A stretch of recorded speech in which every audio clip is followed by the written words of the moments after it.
Buenas tardes a todos, bienvenidos un miércoles más. Gracias por acompañarnos. Les damos la más cordial bienvenida, Pilar Ruiz de Chávez, directora de Mejores Empresas en Latinoamérica, y yo, Mónica Gómez, de Mejores Empresas Mexicanas, con un tema más para nuestra comunidad MEM. En esta ocasión estaremos hablando de sustentabilidad y de los tres pilares igualmente importantes en este tema, que es la parte económica, social y ambiental. Esperemos los disfruten. Tenemos invitados de lujo, como siempre, y voy a comenzar compartiendo y dando la bienvenida al maestro Jaime Martínez Bounes, quien nos ayudará en esta ocasión a moderar este panel. Jaime es director de la sede Ciudad de México de EGADE Business School del Tecnológico de Monterrey. Ha sido empresario en los sectores educativo y social por 2 décadas. Es presidente del Consejo de Fundación Pro Universitaria AC, una organización para la empleabilidad juvenil.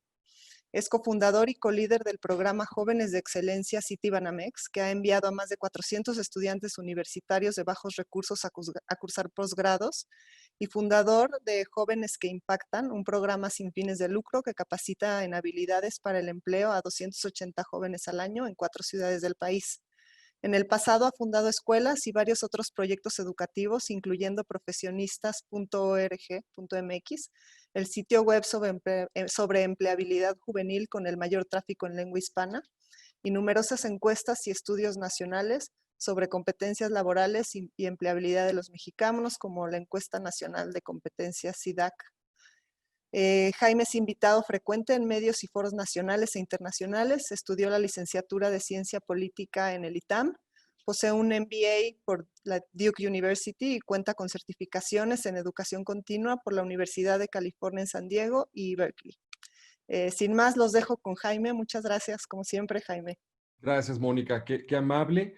Y pues como decía Mónica, tenemos invitados de lujo una vez más el día de hoy. Y desde aquí pues celebro y agradezco a todos ustedes que están conectados y dedicando su valioso tiempo para las lecciones, las experiencias que nos van a compartir nuestros invitados el día de hoy en torno a este tema que es el de la sustentabilidad. Entonces, el nombre formal del día de hoy es Prácticas Sustentables que Generan Valor en la Crisis. Y vamos a estar hablando, por supuesto, de lo que se ha hecho en estas organizaciones, que ahorita diré cuáles son y presentaré a nuestros invitados, en este periodo, pero incluso desde antes, en la temática de la sustentabilidad, que por supuesto es alusiva a lo ambiental y a lo social, pero también a lo financiero, por supuesto. Tenemos el día de hoy a Alfonso Urrea Martín, que es director general de Grupo Urrea, División Herramientas, egresado de la licenciatura de Administración de Empresas en el ITESO y de la maestría en Dirección de Empresas para Ejecutivos con experiencia y el programa de Innovación para la Alta Dirección en el IPADE. Ha cursado diversos programas en prestigiadas instituciones como AOTS en Japón, Singularity University y el California Institute of Technology en los Estados Unidos. Entusiasta promotor y defensor de los valores empresa-familia, ha encabezado el proceso de institucionalización, transformación y crecimiento de la división Herramientas de Grupo Urrea, logrando posicionarla como una de las mejores empresas para trabajar en México, de acuerdo con Great Place to Work y Top Companies de la revista Expansión. Alfonso, muy bienvenido. Presento también a nuestra invitada Claudia Acedo de Cafenio. Nacida en Hermosillo, Sonora, Claudia es contador público por la Universidad Quino. Cursó la maestría en Administración de Empresas en la Universidad de Sonora y también cuenta con la maestría en Comunicación Corporativa por la Universidad de Barcelona, además de tener estudios en diseño de programas de inversión social en la Universidad de Stanford. Desde el año 2002 se integró al equipo de Cafenio, ocupando diferentes cargos: gerente de capital humano, gerente de planta de producción, coordinador de estandarización y despliegue, y desde 2015, gerente de planeación y sostenibilidad.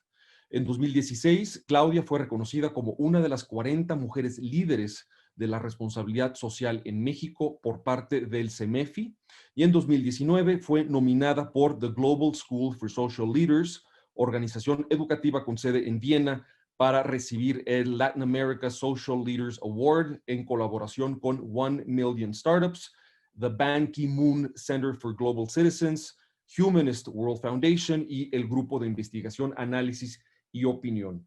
Claudia, también sensacional tenerte para esta charla el día de hoy. Quiero recordarles a todos los asistentes que vayan anotando sus preguntas en la sección de Q&A aquí en el Zoom para que al cabo de nuestra conversación podamos también estar tomando sus preguntas para nuestros invitados. Y si tienen alguna pregunta en particular dirigida a Alfonso o a Claudia, pues también agréguenlo para que sepamos a quién al final dirigir sus dudas y sus comentarios. Pues vamos comenzando, vamos entrando en materia.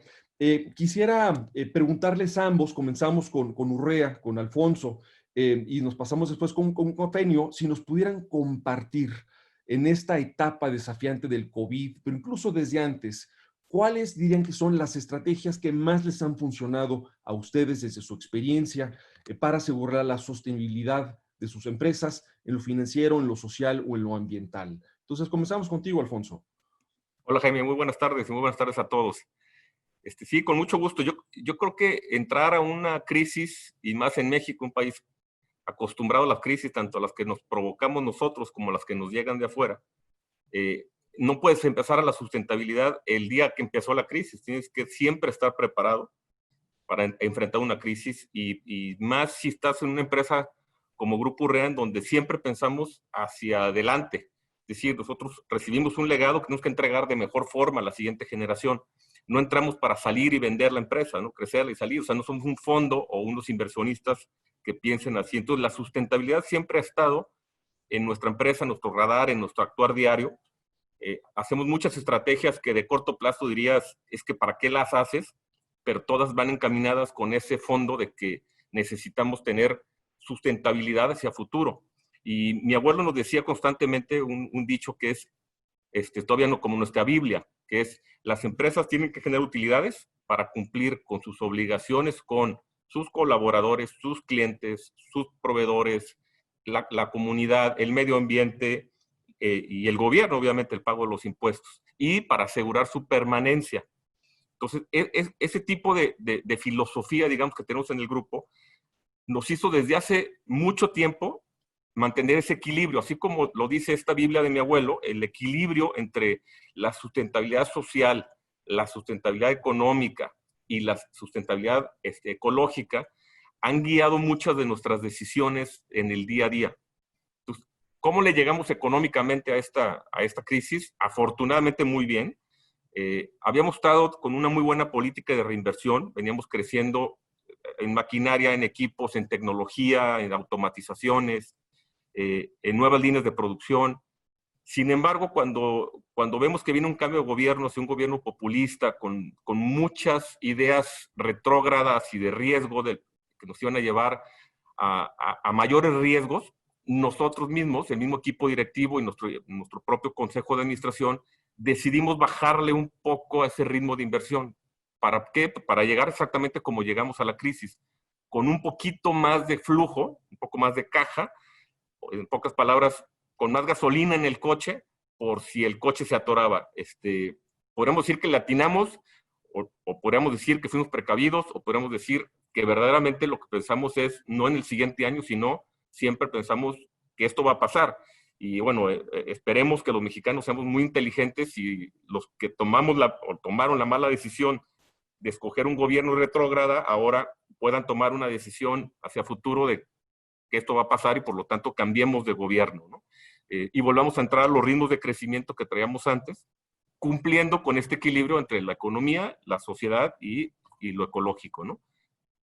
De acuerdo, incluso un tema al que eventualmente quiero también llegar, Alfonso, mencionas que pues, Urrea es una organización que no están ustedes de paso administrándola para después quizás venderla, ni mucho menos, pero claro que eso no es un argumento, y tú lo sabes bien y el equipo administrativo de Urrea lo sabe bien, para no institucionalizar y formalizar muchos procesos de gobierno corporativo, aunque siga siendo una empresa familiar, que es un tema creo muy interesante al que voy a querer llegar, si me lo permites, eventualmente. Claudia, en el caso de Cafenio, desde tu perspectiva, ¿cuáles son esas acciones que ustedes les han ayudado más en esta sostenibilidad, en esta etapa, pero incluso desde antes? Bueno, buenas tardes y muchas gracias por la invitación. Yo diría que desarrollar y preservar nuestro talento ha sido un factor fundamental, así como integrarnos con la cadena de valor, tanto mantener la sensibilidad para estar receptivos a los cambios en el entorno, tener esa apertura para mantener contacto con nuestros grupos de interés y poder identificar y priorizar con ellos esas acciones que consideran valiosas. Y con esta información, pues naturalmente adecuarnos nosotros en los procesos para hacer frente a los cambios en el entorno. Algo característico de Cafeño, pues es la agilidad para manejar el cambio. Y ante esta situación de contingencia sanitaria y económica, actuamos con los mismos principios: cuidar a nuestra gente, proteger a nuestro personal, proteger a nuestros clientes y buscar identificar en la comunidad donde podemos participar y ayudar en esta contingencia creando valor. De acuerdo, Claudia. Y uno de los puntos que también, así como ya adelanté un poco a una pregunta adicional que querré hacerle a Alfonso y eventualmente quisiera también hacerte a ti, es que esas inversiones en lo social y en lo ambiental, que ustedes como una empresa de bebidas basadas en el café y de mucho trabajo con los cafeticultores, pues se les suele ver a esos gastos en lo social y en lo ambiental como eso meramente, como un gasto, no necesariamente como una inversión. Entonces creo que va a ser bien interesante para la audiencia saber, desde tu perspectiva, qué retorno, no siempre es medible, puede ser cualitativo, pero qué retornos estratégicos ha obtenido Cafeño de esa vinculación muy concreta con diferentes audiencias y actores sociales. Pero bueno, ahorita llegamos a eso. Me regreso contigo, Alfonso.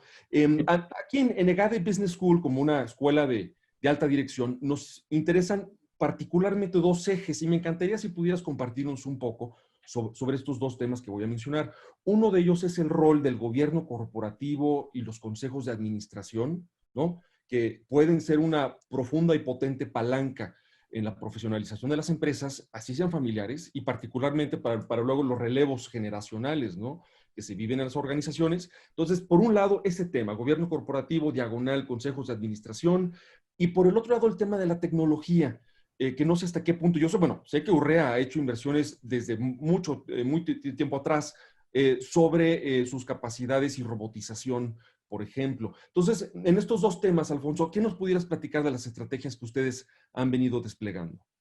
Claro, por supuesto. Bueno, del tema de empresa familiar, hago paréntesis, en septiembre va a estar este libro, está cortito, son 200 hojas y está muy fácil de poderlo leer y servir de guía. Como dice aquí, es un modelo para la gestión y para la institucionalización de las empresas familiares. También ha ayudado, de hecho el otro día me invitó a Eric de Oracle, y me llamó la atención que una empresa que uno pensaría que está totalmente institucionalizada, pues le llamó la atención y quería que todos sus ejecutivos vieran también este modelo de gestión. Entonces, yo creo que para ser sustentable, de hecho, necesitas institucionalizarte. De hecho, cuando está una sola persona, cuando llega el fundador y su primer equipo, las reglas las conocen entre ellos y las van haciendo entre ellos. El problema es cuando empiezas a crecer, si no estás bien estructurado, es muy difícil que puedas lograr la sustentabilidad basada en que puedas vivir por ti mismo. Es decir, que tú mismo puedes generar el equilibrio y tus flujos para seguir viviendo. Entonces, yo lo que propongo en el libro es un modelo basado en 3 sistemas. Es partir toda la empresa, todo este ecosistema, en 3 pequeños sistemas. El sistema propietario, el sistema empresarial y el sistema operativo. Y la gran ventaja que hemos tenido es poder separar esas 3 canchas y poner jugadores en cada una de esas canchas y reglas en cada una de esas canchas. Porque cualquiera de los 3 sistemas que no institucionalicemos y que no tengamos reglas claras y se rompa, nos va a afectar los otros 2 sistemas. Entonces, hay muchos casos de empresas donde el problema empieza en el paso de la propiedad, digamos, quién vende o quién cede la propiedad a quién y cómo la cede, y de ahí se desprende un problema hacia los consejos de administración que están en el sistema empresarial, y de ahí se desprende un problema en quién va a operar la empresa y con qué reglas la opera. Y entonces, al final, un problema de accionistas termina afectando todo el empleo y toda la generación de riqueza que se generaba en la empresa.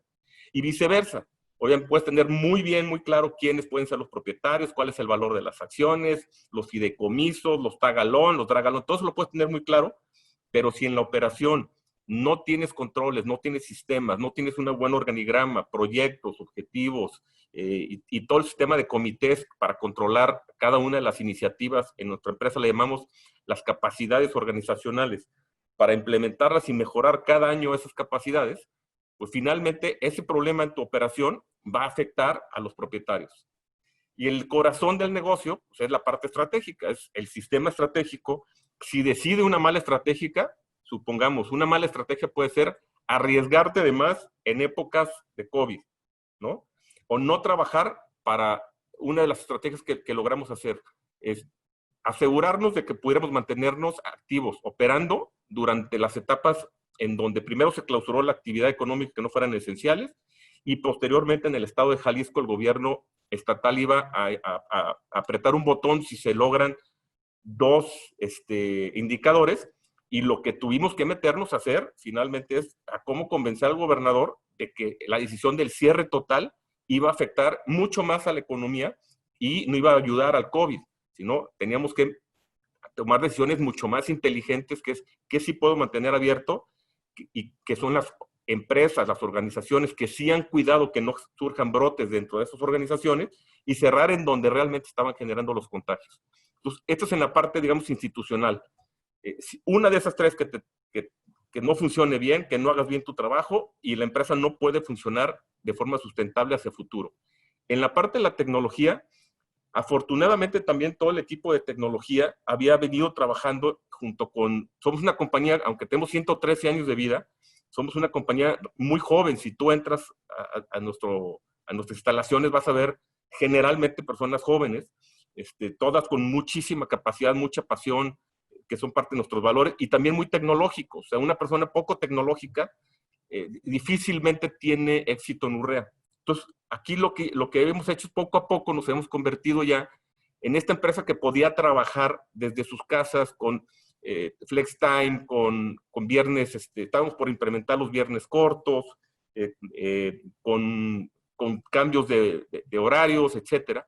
Y esto nos permitió mucho más rápido adoptar esta nueva realidad de trabajar a distancia y de no vernos físicamente la mayoría de nosotros. Entonces, esto es en la parte de las comunicaciones.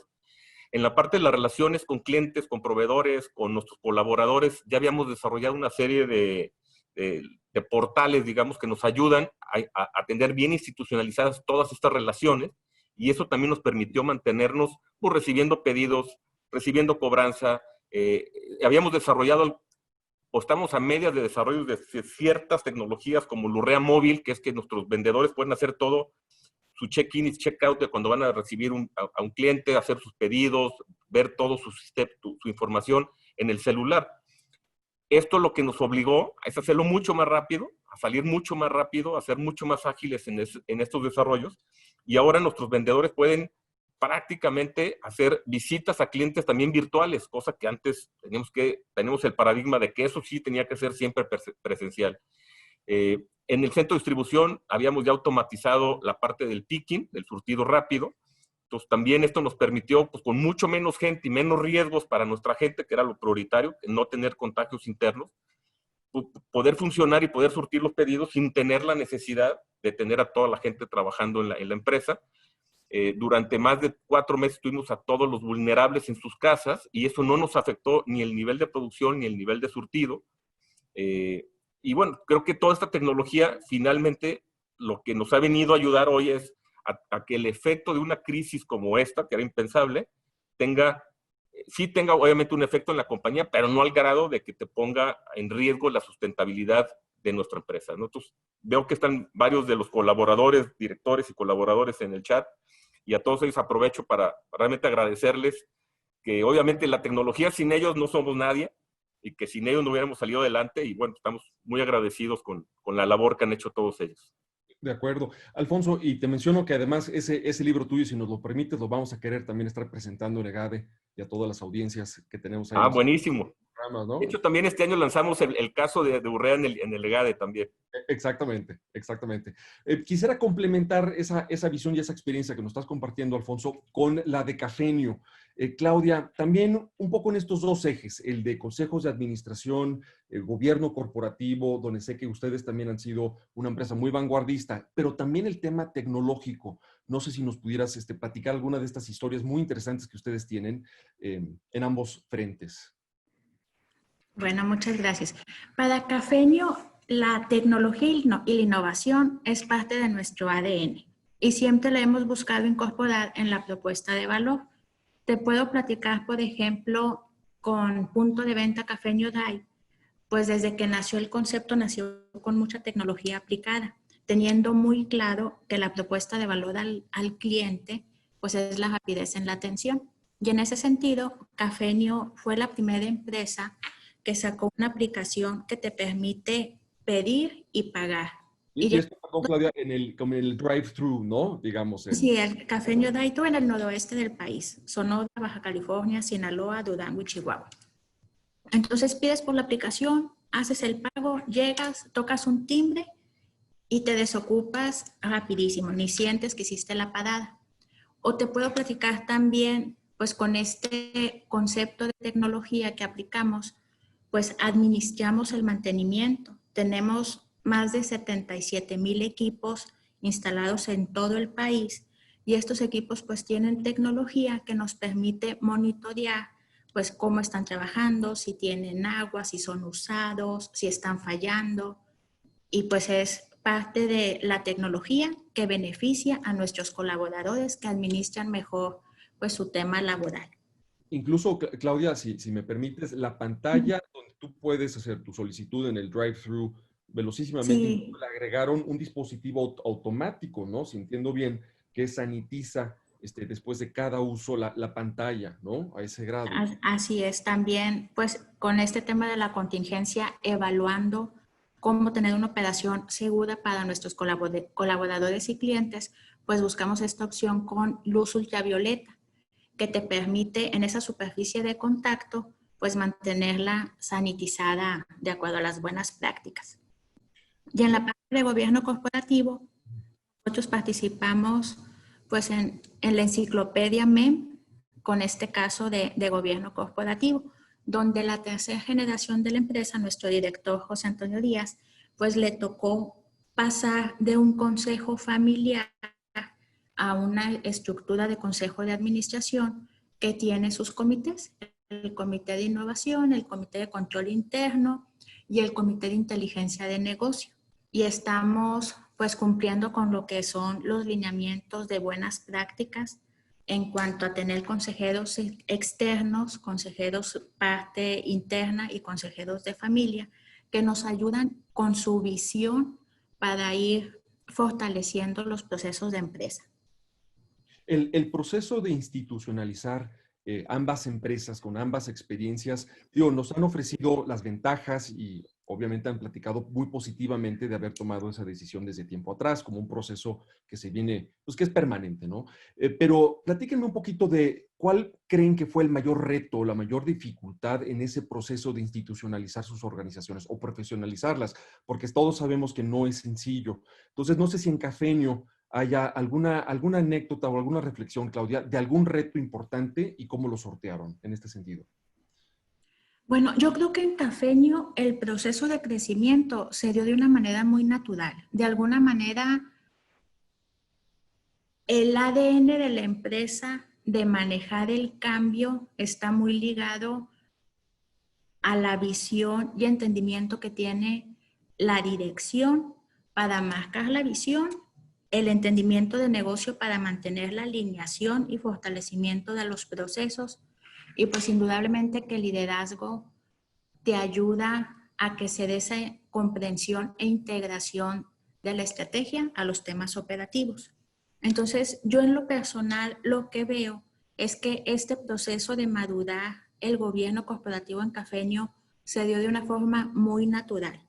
Indudablemente que nuestra asociación con FEMCO pues es una gran escuela. Puedes identificar muy buenas prácticas, pero Cafenio tiene su personalidad, tiene esta fortaleza que es la sensibilidad de percibir el cambio y de adecuar con agilidad lo que se necesita hacer de acuerdo al entorno. Ok, entonces un proceso muy orgánico y en cierto momento también coadyuvado o catalizado por esa sociedad, que es una decisión también que merecería la pena, ¿no? Platicar en su momento de ella, pues. Y si me das un minuto para terminar la idea, un valor que tenemos en la empresa es el aprendizaje. el estar aprendiendo continuamente. Y eso se refleja en cómo se han ido incorporando mejores prácticas y la actitud abierta que tenemos. Yo creo que es una capacidad organizacional justamente muy importante que nos ha ayudado en este proceso.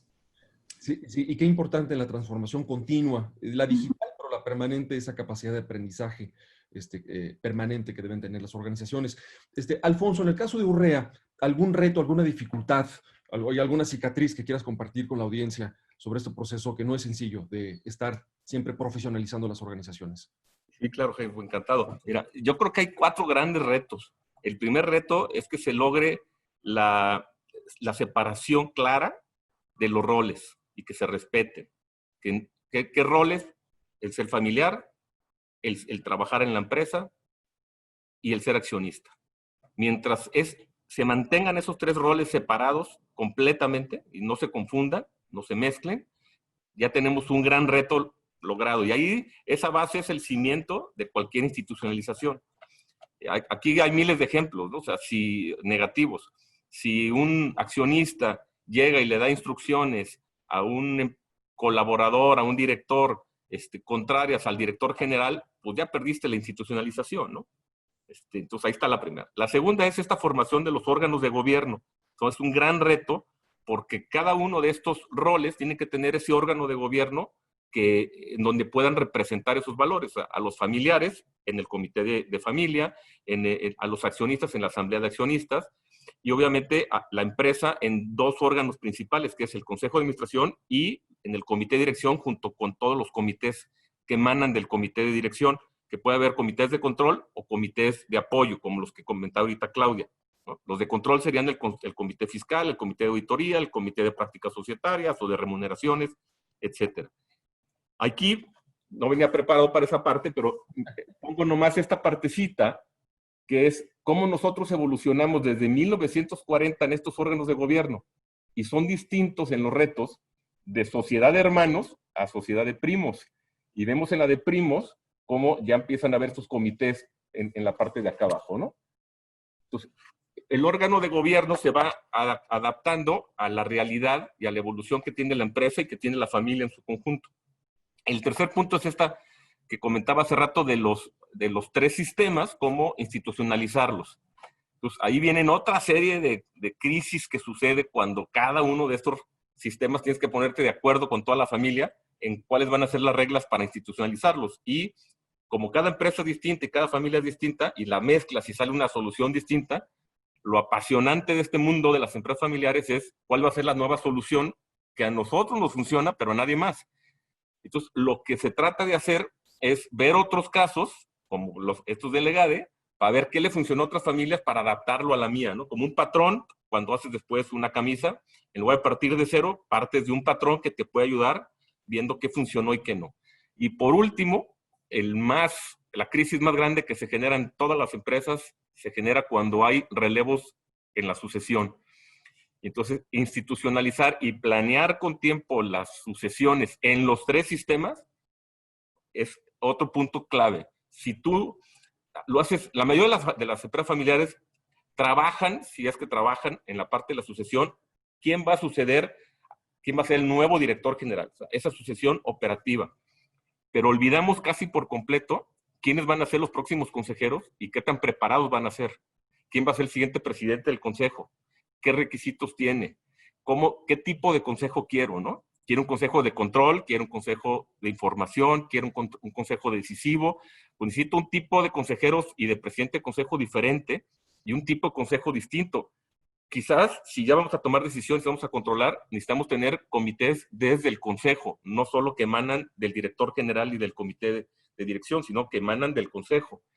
Y por último, tenemos que ver claramente cómo vamos a hacer la sucesión del patrimonio. ¿A quién le vamos a dejar el control o a quiénes vamos a generar una gobernabilidad en la empresa, en la propiedad o no? ¿Quiénes pueden heredar las acciones? Y ahí hay muchas preguntas de si los familiares políticos, si externos a la familia, con qué valores de precios, etc. Entonces, toda esta planificación, lo que vale la pena es hacerlo en estos 3 sistemas también. Porque en alguno de los 3 que se rompa una mala sucesión, explotan las cosas. Entonces, historias me podría echar 100 en las 4 vertientes que te comentaba y en las 3 sistemas, porque obviamente en esta parte de la institucionalización, como decía Claudia, siempre se aprende, siempre hay algo que hay que mejorar, pero también siempre hay algún retroceso, o sea, siempre hay golpes, y lo más importante para mí es nunca bajar los brazos, a tener la resiliencia suficiente para levantarte después de cada golpe, porque hay veces que avanzamos a toda velocidad y hay veces que no avanzamos y otras que al contrario retrocedemos en las ciertas armonías que ya que hemos logrado, ¿no?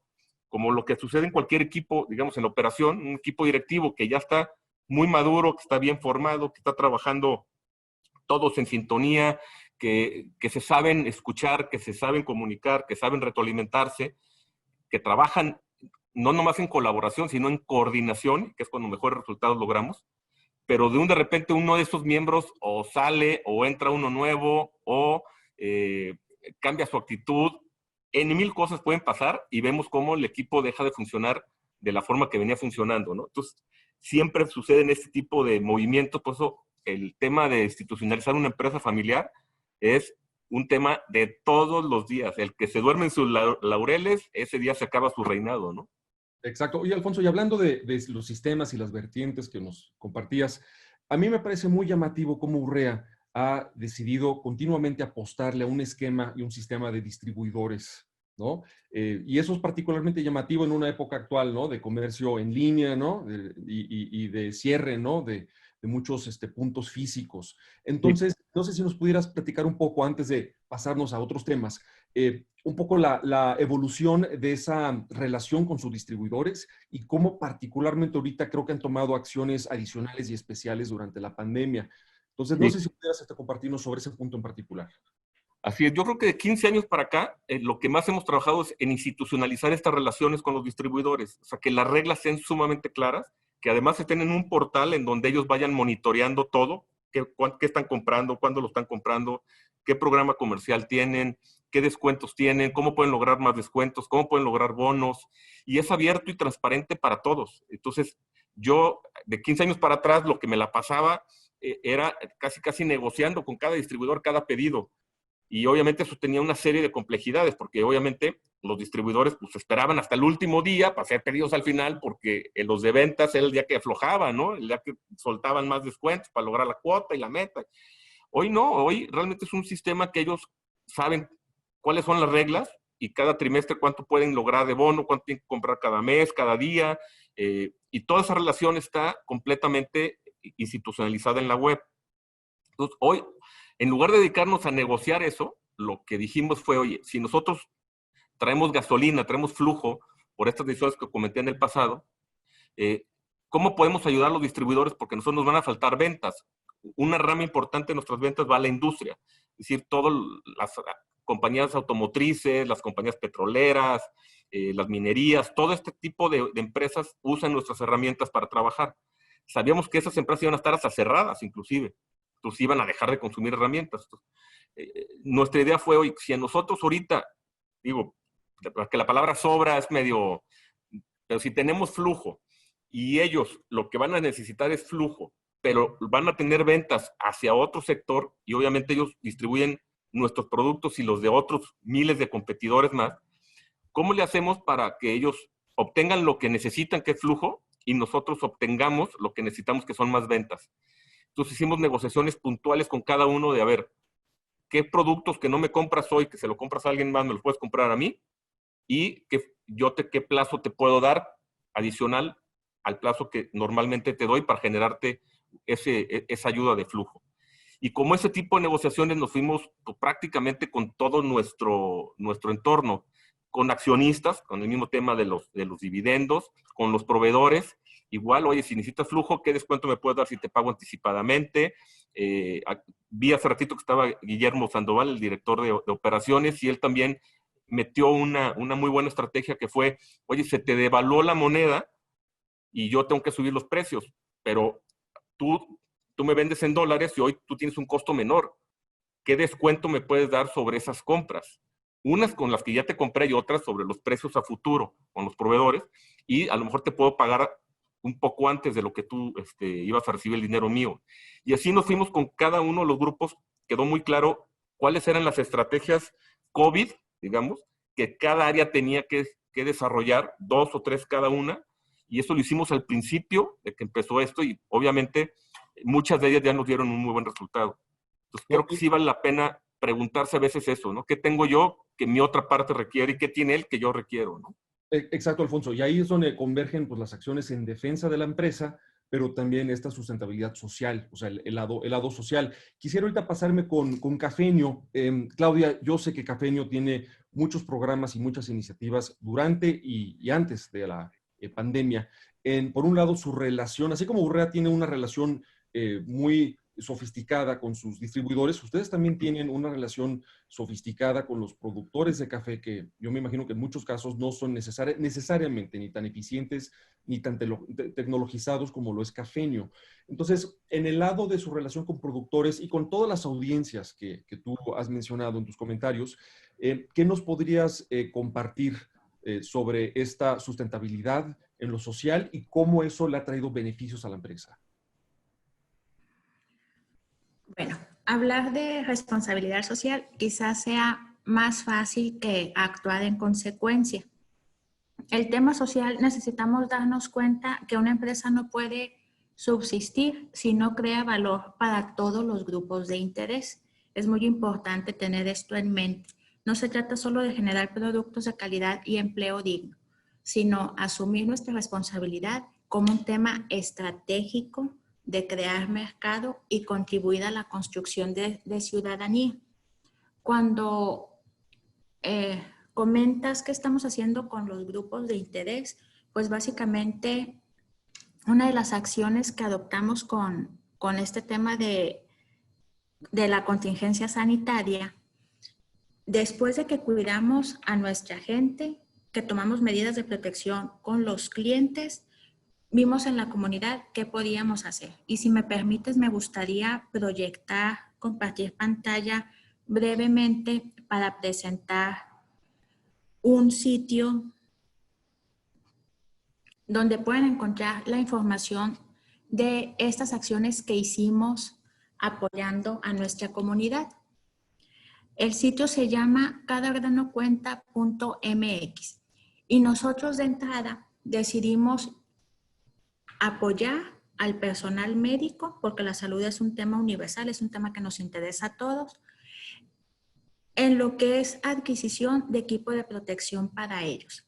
Hicimos un donativo muy importante para que los hospitales públicos que en Sonora fueron habilitados para COVID pudieran adquirir equipo que hacía falta. Y en la parte de comunidad, pues Hermosillo es una ciudad que tiene 75% de empresas, microempresas. Y una parte muy importante del empleo lo generan estas microempresas. Entonces, activamos lo que es un programa muy completo compuesto de 4 ejes. Un primer eje fue activar Bazar Cafeño. Bazar Cafeño es un espacio de exposición para estas microempresas, para que puedan tener un canal digital que les permita activar ventas donde quizás no tenían presencia. Los invito a que lo visiten, tienda.cafeño.com, y van a ver empresas de todo tipo, pues impulsando la economía local. Algunas de estas empresas ya las logramos convertir en proveedores Cafeño, donde nosotros adquirimos y distribuimos sus productos, pero todas las demás son empresas de diferente giro, donde estamos poniendo en contacto pues a nuestros grupos de seguidores, clientes y consumidores con estos negocios. Otra acción muy interesante fue a estas empresas y abierto a la comunidad, lo pueden encontrar en el canal YouTube de Cafeño, abrimos un ciclo de pláticas llamado Compartiendo lo que sabemos hacer, donde personas expertas en temas de mercadotecnia, de procesos y en temas contables y financieros compartieron su experiencia de manera muy dinámica y práctica. Fueron pláticas muy buenas. Aquí están algunos de los temas, pues desde planeación de la reactivación, cómo formalizar tu negocio, estrategias para plataformas digitales, entre otros temas que fueron de alto valor. Ya que estábamos con esta inercia de desarrollar, de transferir conocimiento, nos dimos cuenta que como empresa de alimentos, pues tenemos una capacidad en manejo de bioseguridad. Y en ese entonces no habían salido los protocolos de protección para el retorno seguro, los protocolos que compartió la autoridad. Y empezamos a dar pláticas de cómo tener implementado pues un sistema de protección al personal y al cliente. Ya en mayo que se publicaron estos protocolos, incluimos los protocolos que sacó el IMSS y dimos una serie de pláticas gratuitas también para todas las empresas. Dimos 14 pláticas y al final cerramos con una plática en el canal YouTube de Cafeño, pues dando estas recomendaciones. Y algo que valoró mucho la audiencia, pues es que además de la plática con el contenido de recomendaciones y medidas, mostrábamos cómo lo habíamos implementado en la empresa.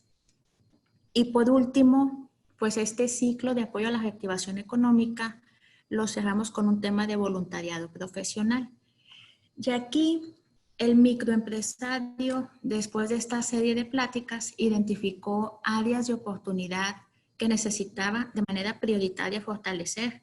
Y lo estamos conectando, porque el programa sigue vigente, lo estamos conectando con voluntarios que pueden ayudar a atender esos proyectos de manera que este empresario pueda empezar a fortalecer sus procesos y salir adelante.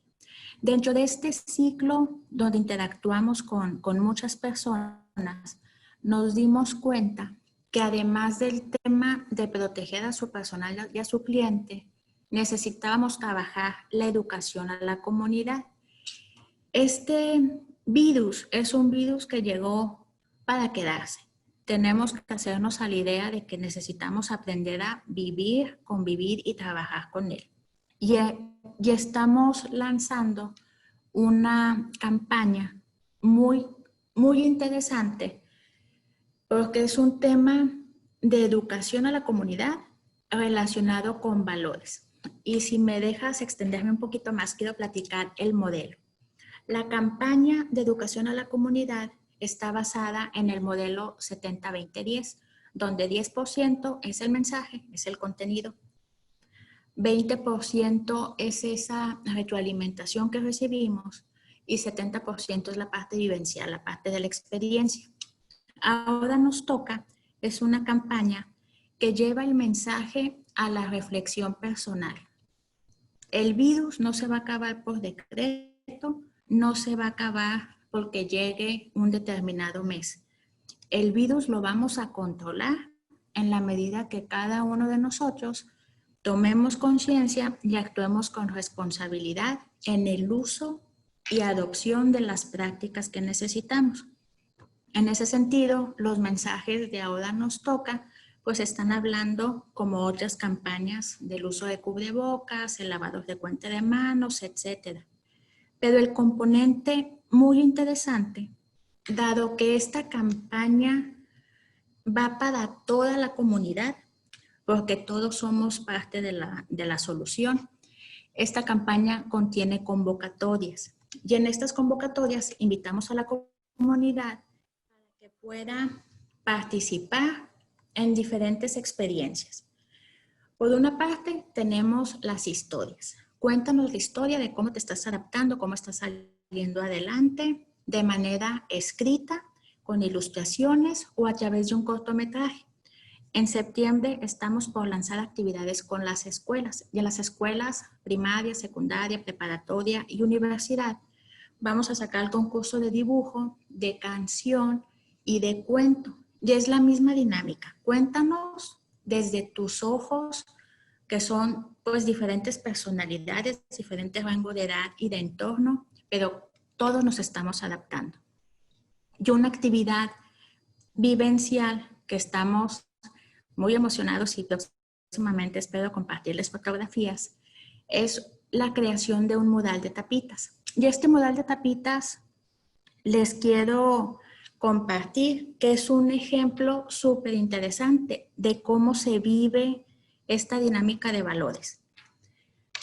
Cuando abrimos un refresco, elegimos qué vamos a hacer con esa tapita. La podemos tirar o la podemos reciclar. Ese es un acto de conciencia.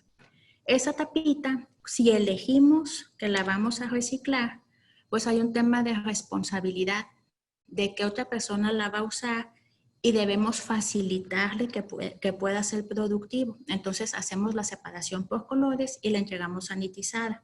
Y luego hay un tema de participación que está muy interesante porque va a ser un mural de tapitas donde se ocupan 250,000 tapitas. Entonces, yo como persona no lograré juntar 250,000 tapitas, pero cada tapita que yo como persona aporto está en ese mural. Entonces, es una forma muy visual de demostrar cómo la participación de cada uno genera valor en un reto de comunidad. Entonces, ahora nos toca, es un esfuerzo que estamos haciendo integrando aliados, buscando este bien de todos, ¿no? Que es la educación para el control de la pandemia.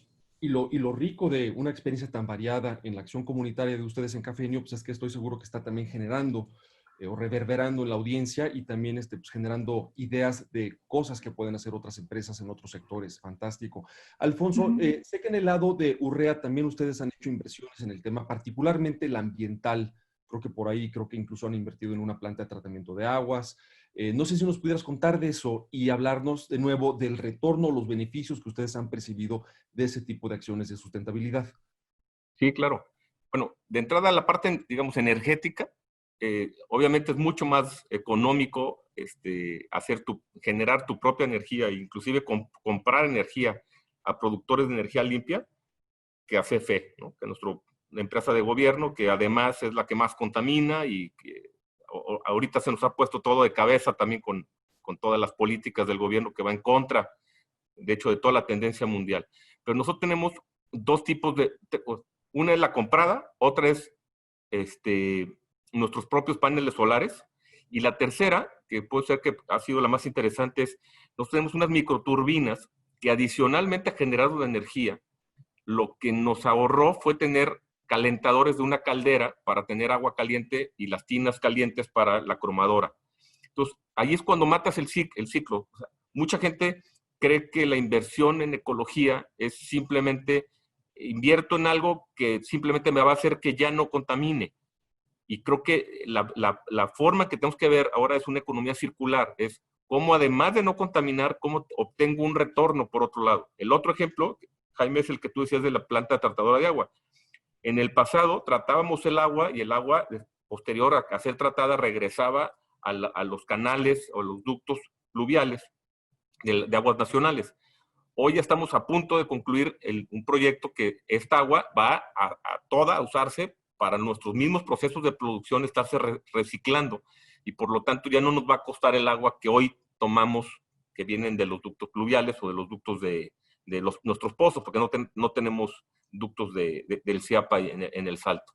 Entonces, vamos a regar todos nuestros jardines, a volverlos a usar en las tinas de cromado y en todas las áreas donde se requiere enfriamiento en las máquinas con agua de nuestra propia planta de tratadora de agua. Como este tipo de soluciones, creo que las que tenemos que empezar a tomar. Calor. El calor que emane lo puedes volver a agarrar y puedes hacer que otra maquinaria pueda funcionar con el calor que un horno te está generando. Entonces, ya toda nuestra mentalidad no solamente se queda basada en cómo contamino menos, sino cómo no contamino y adicionalmente cómo aprovecho lo que estoy cambiando realmente de nuestros bienes naturales, cómo cambio la temperatura del aire, cómo cambio cómo uso el agua, cómo uso la energía y cómo la vuelvo a reusar y a reutilizar. Creo que es la parte increíble de cómo hoy podemos, con la tecnología que hay, tener mucho mayor aprovechamiento de todos los recursos naturales. Esto también viene dado, obviamente, con estos avances tecnológicos. En el pasado, pues no había forma, ¿no? De hecho, nosotros habíamos comprado 3, 4 plantas de tratadoras de agua que ninguna tiene ni de broma la tecnología que tiene la de hoy. La de hoy, inclusive, tiene la gran ventaja de que si los sensores detectan que algo está fuera de parámetros, para la descarga automática y para la máquina. En el pasado te dabas cuenta a lo mejor 2 horas después o al día siguiente. Hoy ya no hay forma. La máquina ya tiene sus sensores en donde para asegurar 0 contaminación, ¿no? Entonces, creo que la tecnología ahí ha tenido grandes ventajas para las empresas y no todas la están aprovechando. De acuerdo, que esa seguramente es una invitación a todas las empresas y directivos que nos acompañan el día de hoy. Sí. Vamos a pasar, si les parece, a preguntas, que tenemos muchas preguntas para seguir adentrándonos en estos temas. Una pregunta que puede ser para cualquiera de los dos es cómo convencer a los accionistas u otros grupos de interés sobre la importancia y el retorno de la sustentabilidad. O sea, esas inercias y un poco de oposición y de este pensamiento de que la responsabilidad o de la sustentabilidad es una acción meramente asistencial y no estratégica ni con beneficios estratégicos, ¿cómo vencer a veces esa inercia dentro de sus propias organizaciones? Si muy brevemente pudieran compartirnos alguna reflexión, ambos o quien quiera tomar la palabra, y seguimos pasando al número más grande posible de preguntas. Adelante, Claudia. Gracias, Alfonso. Bueno, el tema de sostenibilidad es un tema de evolución de la conciencia. La empresa al principio, naturalmente que está buscando cómo sobrevivir, cómo generar la venta, cumplir sus compromisos. Pero en la medida que el empresario va entendiendo el negocio, se da cuenta que la única forma de preservar la posibilidad de mantener esa operación de negocio es viendo el sistema completo, es decir, atender no nada más los temas de negocio, sino incluir esa gestión del bienestar social y el tema ambiental. En mi caso, pues el tema de sostenibilidad, hay un convencimiento desde la dirección y es muy genuino, consistente y con mucha visión de largo plazo. No tuve la experiencia de tener que convencer al accionista en ese sentido. Y en el caso de Urrea, Alfonso, ¿cómo les ha ido? Más bien, si no lo hacemos, estamos fuera. Yo creo que ahí es al revés. Difícilmente, si los accionistas tienen una mentalidad de corto plazo y de que no les importa el bienestar de la comunidad, de la ecología, mi respuesta sería salte de ahí. Porque algún día esto va a explotar, ¿no? Entonces, ser sustentable es la única forma de ser permanente. Una empresa que, yo te diría, hace poco hubo aquí una falsa acusación sin pruebas, etcétera, ¿no? Y a 29 empresas de Jalisco. Y yo me levanté como en armas contra el gobernador hasta que le demostré que nosotros no debíamos de haber estado en ese listado. Pero mínimo sé que había 8 empresas que tampoco debieron haber estado. Nuestro único pecado era estar en una zona geográfica. Nada más. Tú te das cuenta que por estar en un municipio de Hermosillo, por esa razón, el estar ahí ya te genera que tú eres narcotraficante, ¿no? O sea, pues, a ver, hay unos que sí y otros que no. Pues mínimo yo sé que 8 no. Los otros 7 se quedaron callados. Y entonces en una comida posterior el gobernador me dijo, oye, ¿por qué te fuiste tan agresivo? De hecho fue la palabra, ¿no? Y mi respuesta fue, es que con eso no se juega con nosotros. O sea, a mí me puedes acusar a lo mejor de muchas cosas y a la compañía le puedes acusar de muchas cosas, pero nunca de ser una compañía que no respete el medio ambiente. O sea, eso para nosotros es, o sea, esta parte de responsabilidad social ha estado en el ADN de la compañía desde 50, 60, 80 años, ¿no? Y una pregunta, Alfonso, que conecta con una inquietud que tenemos aquí en la audiencia es, en 2 organizaciones donde el tema ambiental y social está tan enraizado, si ustedes han elegido tener un área enteramente dedicada a este tema, lo ambiental y lo social, o es más bien una función repartida o transversal a lo largo de varios puestos o varias áreas de la empresa. Sí, tenemos gente dedicada, Carlos, que ha hecho un extraordinario trabajo junto con Shipping, que también por aquí veo que está, y es chamba prácticamente de tiempo completo, ¿no? También había una pregunta, creo que de Pilar, de cómo le damos seguimiento a la gente que se había contagiado.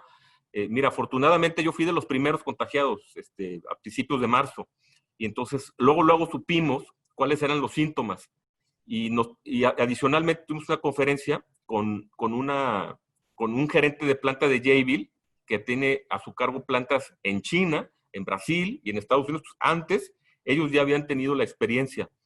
Y de este grupo también, emana el doctor para toda la parte de la salud. Tenemos dos tipos de salud, la física y la emocional. Entonces, a través de una página de internet, de una app que se llama HealthMind, ahí estamos tratando vía remota todos los casos de la salud mental, ¿no? Tanto proactiva como reactiva. Y en la parte de la salud del COVID, lo que empezamos a hacer es tomar toda la serie de medidas que se han tomado ya en plantas fuera de México, como uniformar a la gente con diferentes tamaños, lo de los túneles de ozono, digo, con diferentes colores, numerar para que estuvieran siempre en el mismo lugar en el camión, siempre en el mismo lugar en el comedor, espaciar los espacios, espaciar los tiempos, hacer que la gente no estuviera en ningún lugar donde no le correspondía a través de estos colores. Todo ese tipo de mecanismos, y uno de ellos también fue cualquier síntoma que tengas de esto, medir la temperatura, etcétera, ¿no? Pero cualquiera de estos síntomas, no vengas a trabajar. Y todos los días, nuestro doctor habla todos los días con la gente que ha tenido sus síntomas, e inclusive que ha estado cercano de alguien que haya dado positivo o haya tenido los síntomas. Entonces, realmente nosotros en 4 meses, casi 5 meses, no hemos tenido ningún caso de contacto interno.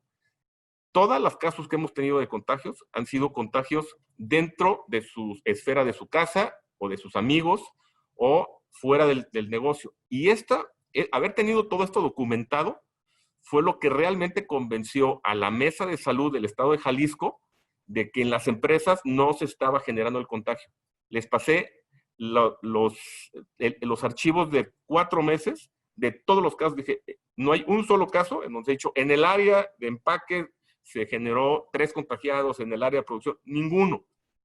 Todos fueron casos aislados que por estos mecanismos se aislaron, aunque se hayan contagiado fuera de casa, jamás llevaron ese contagio a la empresa. Entonces, inclusive una persona del aseo de las oficinas donde me encuentro físicamente ahorita, salió positivo y al día siguiente, bueno, ese mismo día, evacuamos las oficinas y mandamos 3 días a toda su gente de nuevo a casa. Era cuando estábamos regresando a trabajar, y hicimos todo el proceso de sanitización, y de nuevo, poquito a poquito, estamos volviendo a regresar algunas personas de forma muy, muy esporádica, ¿no? Entonces, creo que ahí se demuestra mucho que las empresas que se preocupan por su gente lo ponen como prioridad, ¿no? Y por lo tanto los resultados ahí están. Mañana o pasado tengo otra reunión con la Mesa de Salud, en donde le estamos cambiando la forma en que nos miden a los tapatíos. Es decir, hoy hay 2 mediciones que nos hacen que nos midamos muy mal. Una es número de contagios, que no lleguen a más de 400 promedios semanales, diarios semanales, y el otro es el porcentaje de camas que se ocupen en los hospitales, que es el 50%. Entonces, con cualquiera de los dos se aprieta el botón de emergencia y se paran algunas actividades de la economía. Entonces, yo les digo, oye, la forma que nos estás midiendo a los ciudadanos nos hace actuar de una forma incorrecta. La primera es, yo no quiero hacer muchas pruebas masivas, yo, y hablando de cualquier tapatío, porque entonces vamos a salir arriba de los 400. Entre más pruebas, más contagiados van a salir positivos. ¿Qué es lo que queremos? Que haya más pruebas, pero tu indicador nos hace actuar de la forma contraria. El otro es, ¿qué es lo que quieres? Salvar vidas, no que los hospitales se llenen o no. Entonces, con la medida aquella de quédate en tu casa, la gente está pensando que el quédate en tu casa es inclusive si ya estás con niveles de oxigenación abajo del 80%. Y es el peor parámetro que puede pasar. ¿Qué está pasando en México? Es el país número 1 de muertes de gente que llega hospitalizada. O sea, más del 50% que llega la gente a hospitalizarse se muere en México. Es un índice altísimo porque llegamos tarde. Otro tema, llegan al IMSS o llegan a los hospitales locales y como no quieren que se cierren las actividades, también les dicen regrésate a tu casa. Y no me ocupes una cama de hospital porque vamos a llegar al 50% y van a poner el botón. Entonces, la única medida que funciona correctamente es número de muertos por cada 100,000 habitantes. Y en eso, en el estado de Jalisco, gracias a estas actividades y muchas otras que hemos hecho en coordinación entre las 2 mesas, la económica y la de salud, incluyendo una campaña y regalos de más de 1 millón de cubrebocas, la rehabilitación de hospitales, etcétera, debe de ser la muerte por 1,000,000 de habitantes, y somos el estado 4º o 5º de mejor lugar en el país, ¿no? El otro día el Mural sacó que estábamos arriba de Portugal, pero Portugal tiene inclusive una población similar a la población de Jalisco, ¿no? Entonces, ahí también como comentario final es, las empresas, las personas, los estados y los países nos comportamos como nos miden. Y afortunadamente nosotros, nuestra medición está muy clara. No queremos ni un contagio interno dentro de la compañía y por eso hay que darle estos seguimientos y hay que tener estos mecanismos y hay que implementar todas estas acciones. Y por el lado estatal hay que cambiar los indicadores para comportarnos como nos debemos de comportar, que es evitar muertes. Y para ello se necesita que la gente se haga pruebas constantemente y para eso se necesita que la gente vaya al hospital a tiempo para que se salve. Y sean camas de vida y no camas de muerte. Alfonso, me interesa mucho la mención que haces de tener métricas apropiadas. Todos sabemos que solamente lo que se mide mejora, pero para eso en primer lugar hay que saber medir apropiadamente. Y eso me lleva a una pregunta para Cafenio, Claudia. La pregunta anterior era si ustedes en sus organizaciones tenían un área dedicada a esto. Pues justamente creo pues es la área que tú encabezas en Cafenio. Y quisiera ahí conectar con una pregunta de la audiencia y es, ustedes en esa área en Cafenio, Claudia, la tuya, ¿cómo deciden a qué acciones invertir en el tema social y ambiental? Cuando hay tantas posibles acciones por tomar, tantas oportunidades, Bueno, ¿cómo priorizar? Bueno, yo quiero decir que la situación óptima sería que no tuviéramos un área. El tema de sostenibilidad es un área que debe estar implícito en cada puesto de trabajo. Mi visión personal es que lleguemos a ser tan buenos educando a nuestros colaboradores en el tema y diseñando puestos que tengan implícito el tema, que no necesitemos un área de sostenibilidad. Y en ese sentido, pues la siguiente respuesta de cómo priorizar los temas de sostenibilidad, pues es a través de un estudio de materialidad. Un estudio de materialidad es un ejercicio que recomiendo hagan, si es posible, cada 3, 4 años. Consiste en, tenemos los procesos, esos procesos tienen grupos de interés. No podemos decir que toda la comunidad es el grupo de interés porque no es así. Cada proceso en particular tiene relaciones, pues cliente-proveedor, gente que efectivamente necesita o está relacionada a ese proceso. Entonces, estos grupos de interés perciben a la empresa de cierta manera y nosotros como negocio priorizamos los temas de esos procesos. Entonces, con esta tabla se pueden identificar los temas que le interesan tanto a los grupos de interés y que efectivamente generan valor para el negocio. Es un ejercicio pues que me encantaría poder detallar, pero a partir de eso ya tienes una brújula que te ayuda a tener tu mapa de ruta de qué acciones debes apoyar, qué acciones debes abandonar, porque la responsabilidad social no es solo hacer filantropía. Filantropía es muy bueno, pero es algo que no genera ese valor, esa percepción de valor y de alguna manera hace daño a la sostenibilidad, porque darle el pan al que necesita comer no va a acabar con el hambre. Necesitamos hacer acciones diferentes para crear ese valor al sistema.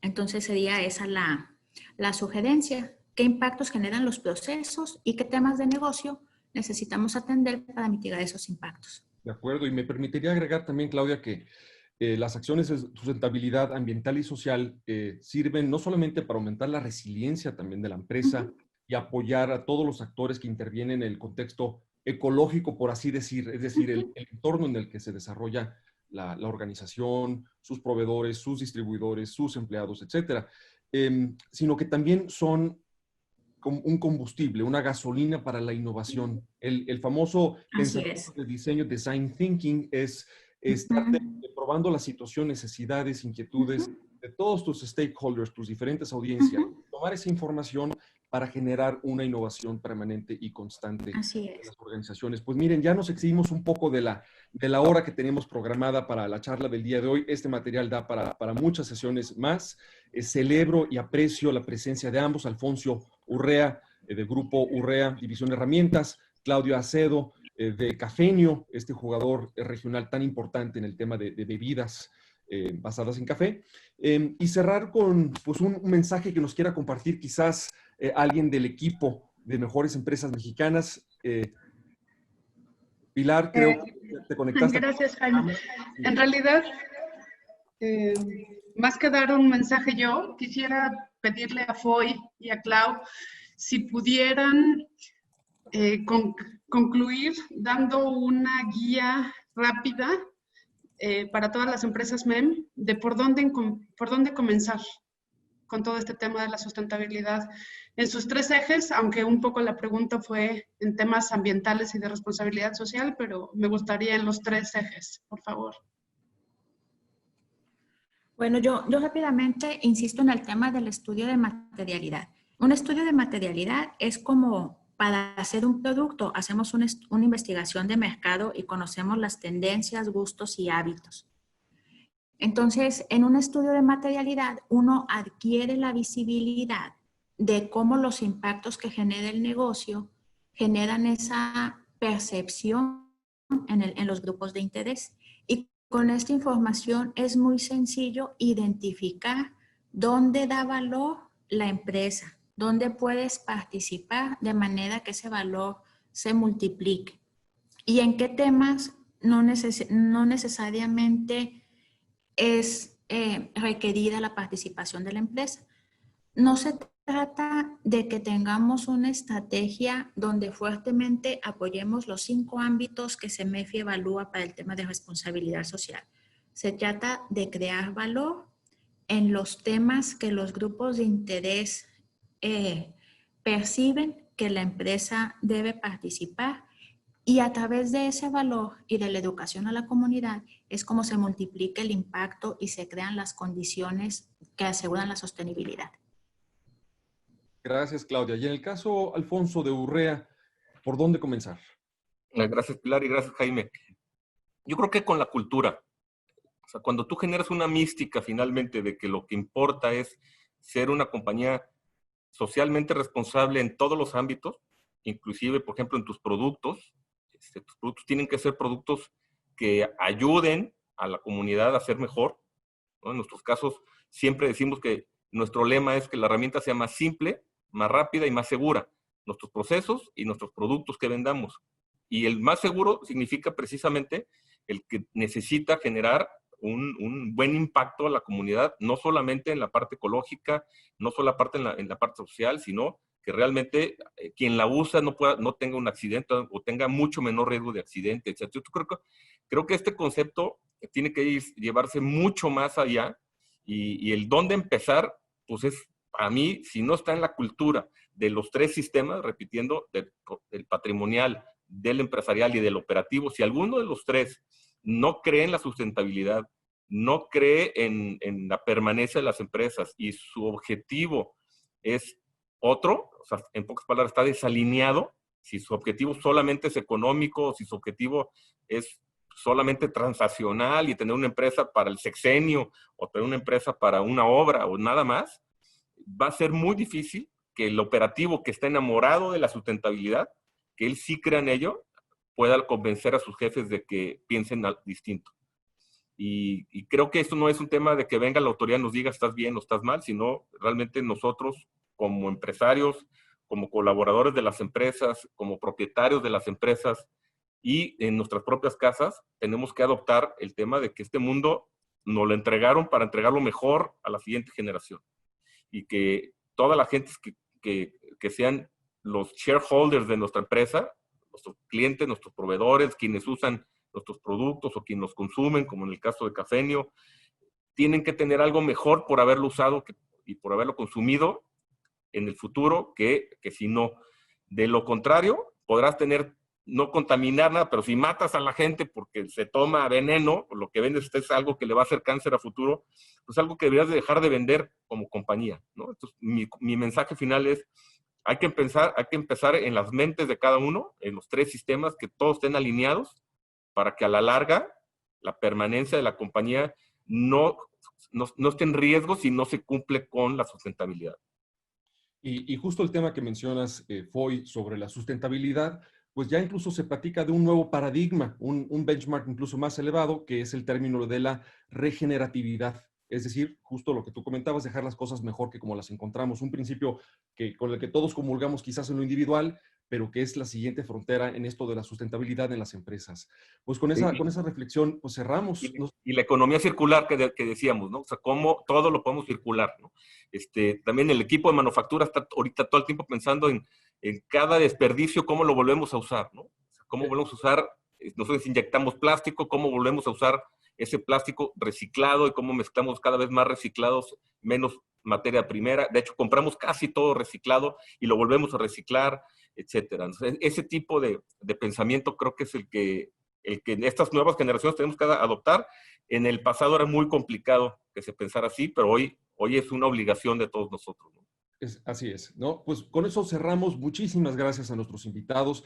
Ambas empresas son sin duda una estrella polar en este tema para toda la comunidad de mejores empresas mexicanas y por supuesto caso de estudio por nosotros y de divulgación por parte de GADE Business School, ¿no? Que somos orgullosamente parte del equipo MEM.